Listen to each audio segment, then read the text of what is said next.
ಬಳಿ ಬಿಟ್ಟು ನ್ಯೂಲೆಂಡ್ಸ್ ನ ಅಷ್ಟಕ ಬಿಟ್ಟು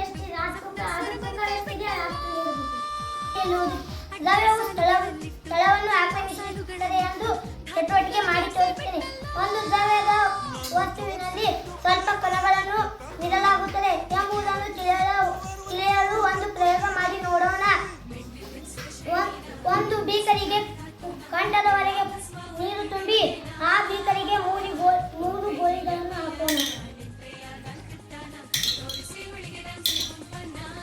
ಈಗ ನೀರು ಹೊರಚೆಲ್ಲುವುದು. ನನ್ನ ಚಟುವಟಿಕೆ ದ್ರವ್ಯವು ಸ್ಥಳವನ್ನು ಆಕ್ರಮಿಸುತ್ತದೆ ಎಂದು ತೋರಿಸಿಕೊಡುತ್ತೇನೆ. ಇದು ಸಕ್ಕರೆ ಪುಡಿ. ಈ ಬೀಕರಿಗೆ ಹಾಕಿದಾಗ ಈ ಸಕ್ಕರೆ ಚೆಲ್ಲುವುದಿಲ್ಲ. ಸಕ್ಕರೆ ಮತ್ತು ಸಕ್ಕರೆ ಕರಗಿ ಹೋಗುತ್ತದೆ. ಎಲ್ಲರಿಗೂ ಮಧ್ಯಾಹ್ನದ ಶುಭಾಶಯಗಳು. 4ನೇ ತರಗತಿಯಲ್ಲಿ ಓದುತ್ತಿದ್ದೇನೆ. ನಮ್ಮ ಶಾಲೆಯ ಹೆಸರು ಸರ್ಕಾರಿ ಮಾದರಿ ಪ್ರಾಥಮಿಕ ಶಾಲೆ ಅಲಿಗೂರ್. ನಾನು ಇಂದು ದ್ರವ್ಯಕ್ಕೂ ತೂಕವಿದೆ ಎಂದು ತಿಳಿಸಿಕೊಡುತ್ತೇನೆ.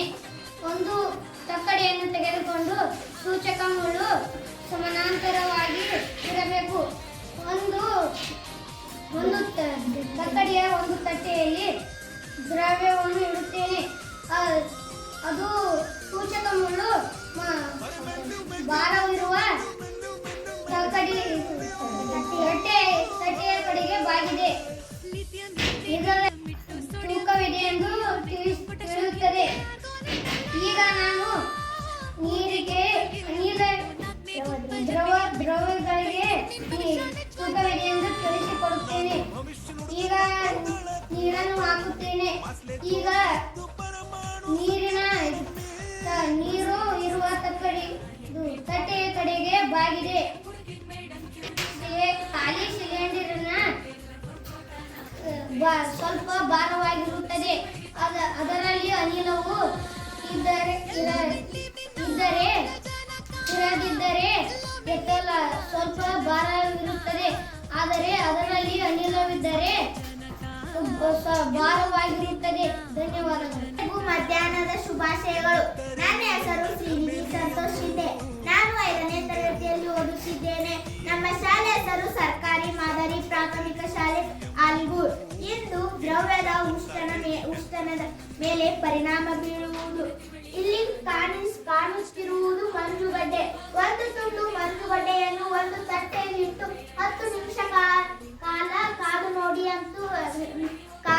ಎಂದು ಹೇಳಿದ್ದಾರೆ. ಹಾಗೆ ನಾವು ಇಂದು ಚಟುವಟಿಕೆ ಮಾಡುತ್ತಿದ್ದೇವೆ.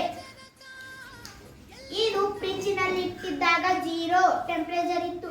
ಈಗ 32 ಅಥವಾ 33 ಟೆಂಪರೇಚರ್ ಇದೆ. ಇದು ನಾನು ಒಂದು ಪ್ಲೇಟ್ ಅಥವಾ ತಟ್ಟೆಯಲ್ಲಿ ಇಡುತ್ತಿದ್ದೇನೆ. ಇದು 10 ನಿಮಿಷ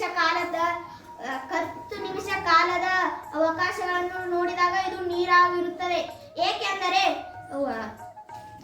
ತಾಪ ವಾಯು ಗಾಳಿಯಿಂದ ನೀರಾವರಣ 32 ಡಿಗ್ರಿ ಅಥವಾ 33 ಡಿಗ್ರಿ ಇದೆ. ಹಾಗಾಗಿ ಇದರ ಮೇಲೆ ಪರಿಣಾಮ ಬೀರುತ್ತದೆ. ಅದಕ್ಕೆ ಇದು ನೀರಾಗುತ್ತದೆ. ತಾಪಮಾನ 32 ಡಿಗ್ರಿ ಅಥವಾ 33 ಡಿಗ್ರಿ ಇರುವುದರಿಂದ ಮಂಜುಗಡ್ಡೆಯ ಮೇಲೆ ಪರಿಣಾಮ ಬೀರಿತು. ಅದು ನೀರಾಗಿತ್ತು. ಇಷ್ಟು ಏಕೆಂದರೆ ಅದೇ ನಾನು ನೀಡಿದ ಉತ್ತರ. ಇಷ್ಟು ಹೇಳಿ ನನ್ನ ಉಷ್ಣದ ಪರಿಣಾಮ ಬೀರುವ ಚಟುವಟಿಕೆಯನ್ನು ಮಾಡಿ ತೋರಿಸುತ್ತೇನೆ. ಚಿತ್ರದಲ್ಲಿ ತೋರಿಸಿರುವಂತೆ ಒಂದು ಲೋಹದ ಬಳೆಯನ್ನು ಹೋಗುವಷ್ಟು ದೊಡ್ಡದಿದ್ದರೆ ಸಾಕು. ಜೋಡಿಸಿ ನೇತಾಡುವ ಕಬ್ಬಿಣದ ಗುಂಡು ಇರುವ ಲೋಲಕವನ್ನು ಬಳೆಯೊಳಗೆ ಇಳಿಸಿದೆ. ಈಗ ಇನ್ನೊಂದಿದೆ, ಅದನ್ನು ಹೇಳುತ್ತೇನೆ. ಈಗ ಕಬ್ಬಿಣದ ಗುಂಡನ್ನು ಚೆನ್ನಾಗಿ ಬಿಸಿ ಮಾಡಿ ಬಳೆಯೊಳಗೆ ಇಳಿಸಿರು. ಈಗ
ಈಗ ನೋಡಿ ಇದು ಒಳಗಡೆ ಇರುತ್ತದೆ. ನೋಡಿ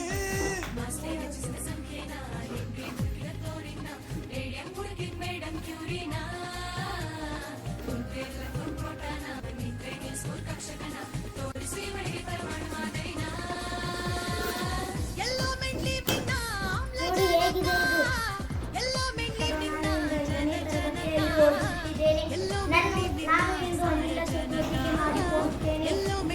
ಒಂದು ಕಡೆ ಬಲೂನ್ ಗಾಳಿ ಹಾಕಿದೆ, ಒಂದು ಕಡೆ ಗಾಳಿ ಹಾಕುತ್ತಿದೆ. ಬಲೂನದಲ್ಲಿ ಅನಿಲು ಬಲೂನ್